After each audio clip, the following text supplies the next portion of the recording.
Hello पापा, आप कश्मीर गए हो ना? कब आओगे घर? मेरा मन नहीं लग रहा है। अरे बेटा, दिल तो मेरा भी नहीं लग रहा है। आई प्रॉमिस मैं जल्दी वापस आऊंगा। और हाँ, आपके लिए ना कश्मीर की स्पेशल चीज भी लेकर आऊंगा। सच्ची पापा? पर वो क्या चीज है, बता दो ना गुड्डू को। अरे सरप्राइज है आपके लिए, किसी को बताना मत। हाँ ठीक है पापा, गुड्डू किसी को नहीं बताएगा। अब बस जल्दी आ जाओ। गुड्डू ने फोन रख दिया। तभी रूम में संजना आई, गुड्डू की माँ। किससे बातें कर रहे हो जो मेरे आते ही फोन काट कर दिया? किसी को बताना मत मम्मी, आज ना पापा मेरे लिए कोई सरप्राइज लाने वाले हैं। अभी मेरी पापा से बात हुई। इस घर में आज तक कोई सरप्राइज दे पाया है जो आज मिलेगा। अरे मम्मी मिलेगा ना, आप बस देखते जाओ। नीचे आओ और सबके साथ खाना खाओ। चलो। आप मुझे यही खाना दे दो, नीचे फिर से बुआ मुझे तंग करेगी। अरे नहीं बेटा, ऐसा नहीं बोलते। वो बुआ है ना आपकी, आपसे सिर्फ मजाक करती है। ठीक है, मैं आ रहा हूँ। गुड्डू अपनी मम्मी के पास जाकर बैठ गया। अभी वो नीचे आया ही था कि टिया ने उसे देखते ही कहा, गुड्डू तू समोसे ना कम खाया कर, दिन ब दिन मोटा होता जा रहा है। अब हमेशा मुझे टोकती रहती हो। मैं खाना ही नहीं खाऊंगा बुआ। अरे मैं तो मजाक कर रही थी। चलो आज दोनों साथ में मिलकर खाना खाते हैं। सच्ची बुआ? खाना देखकर ये जो तेरे चेहरे पर खुशी फूटती है ना, यही तेरा वेट एक दिन अदनान सामी जितना कर देगी। बुआ, अदनान सामी कहाँ मोटा है, वो तो पतला हो गया है। अरे उसने कड़ी मेहनत की है पतले होने के लिए, तुझसे ना हो पाएगी बिट्टू। जाओ, अब मुझसे बात ही नहीं करना। अब हमेशा ऐसी बातें करती हो। जब मुझे खाना खाने में इतना मजा आता है तो मैं क्या करूं? सारी मजाक कर रही थी। भाभी गुड्डू के लिए छोले भटूरे ला देना जरा। छोले भटूरे? आहा, मजा आ गया। मम्मी आपने छोले बनाया है? नहीं बेटा, मैं बाहर गई थी ना तो देखा मोनू ठेले वाला ना बड़े अच्छे छोले भटूरे बनाता है, तो उसी से तुम्हारे लिए 2 भटूरे लेकर आई। थैंक यू मम्मा, जल्दी से दो ना मुझे।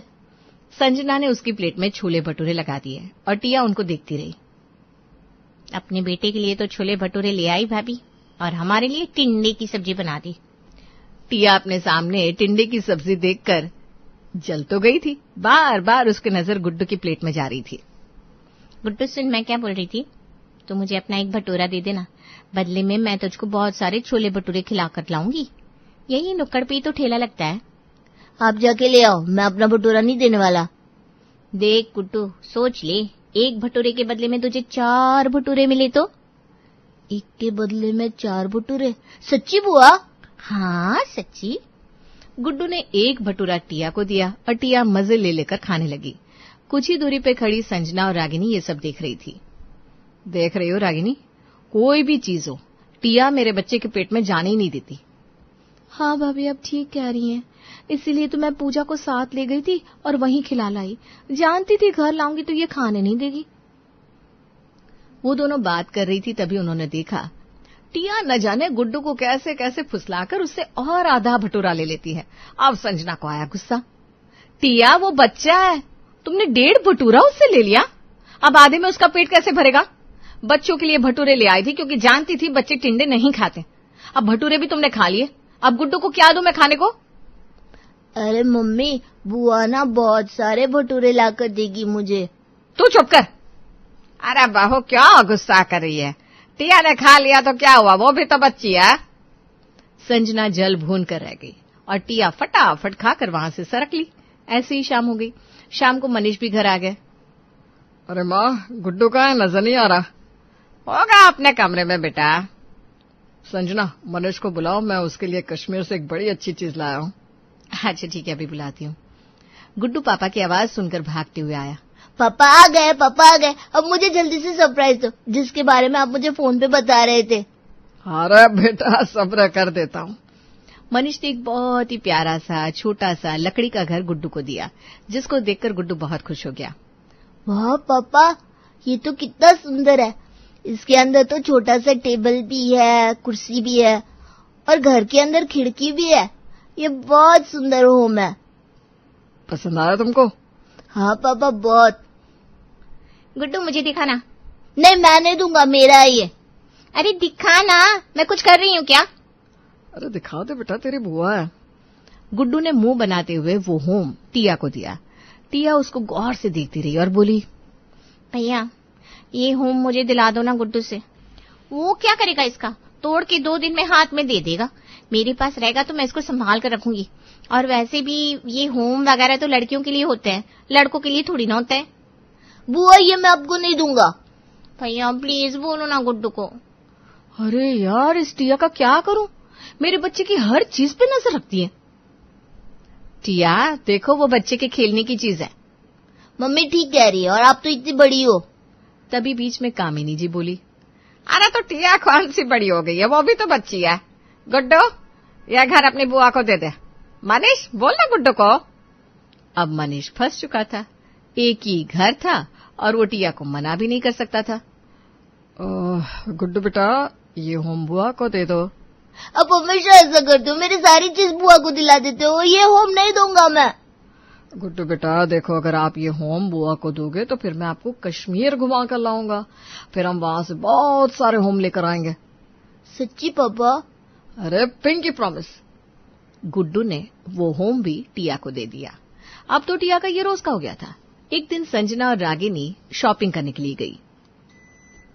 उनके साथ रागिनी की बेटी पूजा भी थी। पूजा ने शॉपिंग मॉल में रखा एक हैंडबैग उठा लिया। मम्मी मुझे ये चाहिए।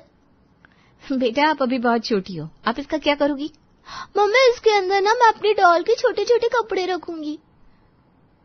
अरे रहने देते ना बेटा, बाहर से दिला दूंगी कुछ नॉर्मल सा बैग। अरे रागिनी क्यों बच्ची का दिल तोड़ रही हो? दिला दो ना, तुमको तो खुश होना चाहिए। तुम्हारी बेटी ने आज पहली बार कोई चीज खुद से पसंद की है।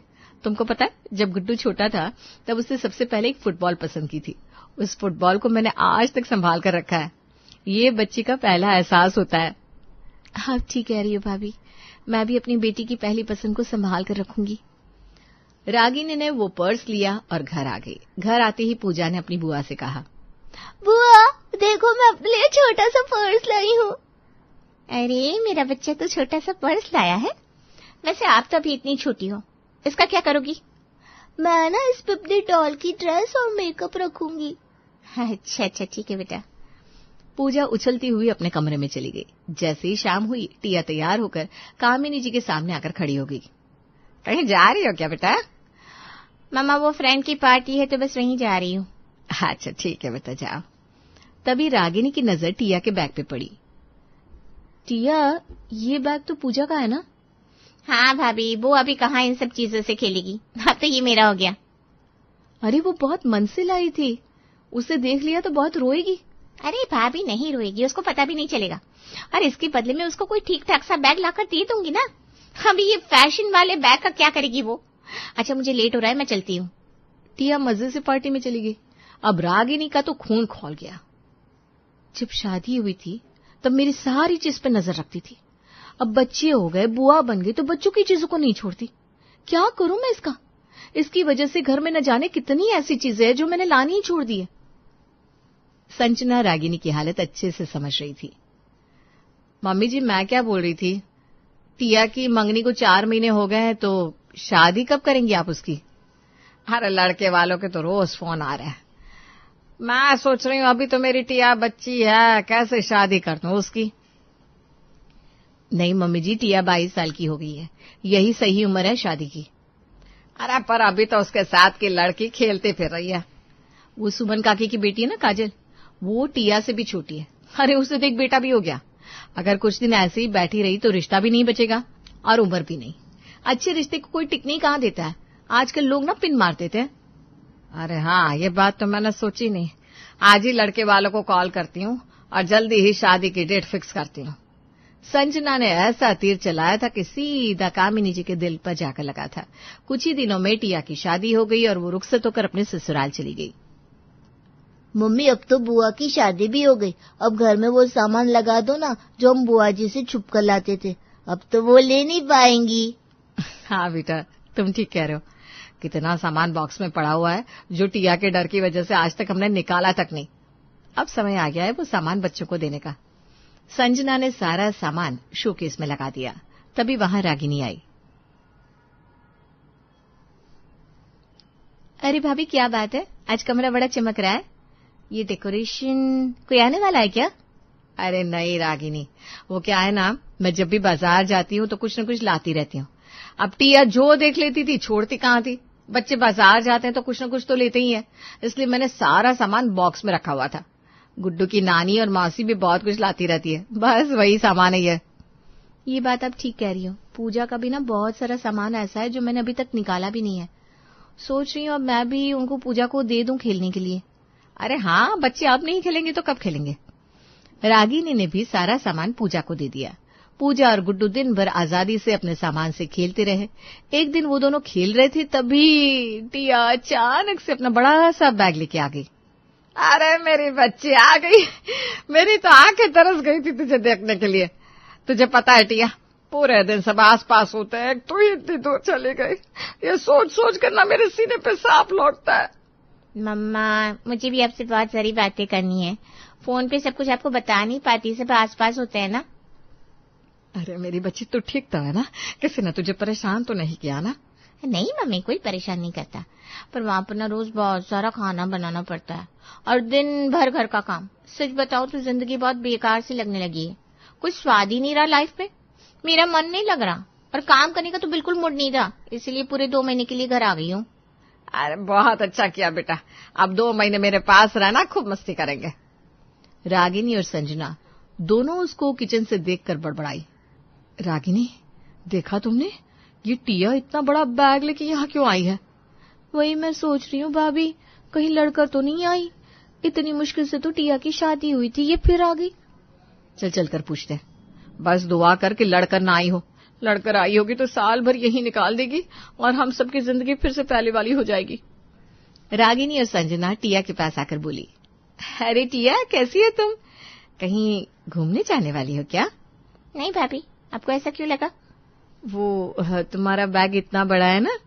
वैसे तुम्हारी भी कोई गलती नहीं है, हमने दहेज में छोटा बैग दिया ही नहीं है, इसीलिए तुमको बड़ा लाना पड़ा होगा ना। चलो कोई बात नहीं, मैं मार्केट जाऊंगी तो तुमको छोटा बैग ला दूंगी। छोटे छोटे बैग तो बहुत सारे पड़े, मेरे ससुराल में कोई जरूरत नहीं लाने की। वो तो इसलिए मैं लेकर आई क्योंकि मुझे यहाँ 2 महीने रहना है। अब छोटे बैग में इतने सारे कपड़े कैसे आते? 2 महीने?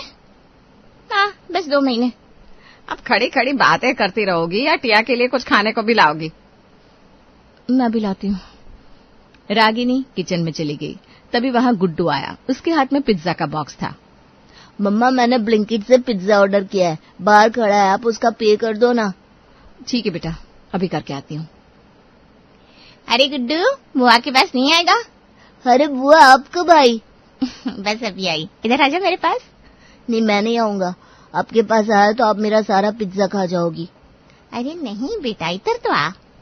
गुड्डू टिया के पास जाकर बैठ गया। टिया उससे बातें करती रही और गुड्डू पिज्जा खाने लगा।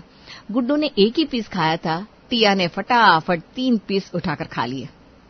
पहले पता होता आप आने वाली हो तो मैं ऑर्डर ही नहीं करता। जाओ, मुझे आपसे बात नहीं करनी। टिया उसके पीछे दौड़ी। अरे बेटा, मेरी बात तो सुन। वो गुड्डू के पीछे पीछे गुड्डू के कमरे में आ गई। गुड्डू का कमरा चांदनी चौक की तरह झिलमिला रहा था। टिया उसको देखकर हैरान रह गई। कुछ ही दिनों में गुड्डू, तेरे कमरे का तो नक्शा ही बदल गया। वो एक एक चीज को गौर से देखने लगी। पीछे से संजना भी आ गई और उसने बेबसी से आंखें बंद कर ली। अब तो गया सारा सामान। गुड्डू, मैं तेरी बुआ हूँ ना। ये जो तेरी अलमारी में सुंदर सा शोपीस है, ये मुझे दे दे प्लीज। इसके बदले में तुझे ढेर सारे शोपीस दिला दूंगी। आप हमेशा ऐसा ही करती हो, कहती हो ये दिला दूंगी वो दिला दूंगी। आज तक कुछ दिलाया क्या? अरे बेटा, यकीन कर, सच्ची दिला दूंगी। बुआ जी, आप अपना रास्ता नापो। मुझे कुछ देना भी नहीं, मुझे कुछ लेना भी नहीं। टिया रोने वाला मुंह बनाकर उसके रूम से बाहर आ गई। संजना बाहर खड़ी ये सब देखकर बड़ी मुश्किल से अपनी हंसी रोक रही थी। टिया नीचे आई तो उसको मनीष दिखाई दिया, जिसके हाथ में एक टी-शर्ट थी। भैया, कहाँ जा रहे हो? अरे टिया, तुम कब आई? बस कुछ ही देर हुई। तुम बैठो, मैं अभी बाजार से आया, थोड़ा सा काम है। इतनी जल्दी में कहाँ जा रहे हो भैया? सब ठीक तो है ना? अरे वो गुड्डू के लिए टी-शर्ट लाया था तो थोड़ी सी बढ़िया की है। अब गुड्डू बोल रहा है उसको आज ही नई टी-शर्ट पहनी है। उसके दोस्त की बर्थडे पार्टी है ना, तो चेंज करके ले आता हूँ। टिया ने झट से अपने भाई से टी-शर्ट लिया। अरे भैया, ये टी-शर्ट तो मुझे एकदम ठीक आ रही है। आप एक काम करो, गुड्डू को दूसरी ला दो, इसको मैं पहन लूंगी।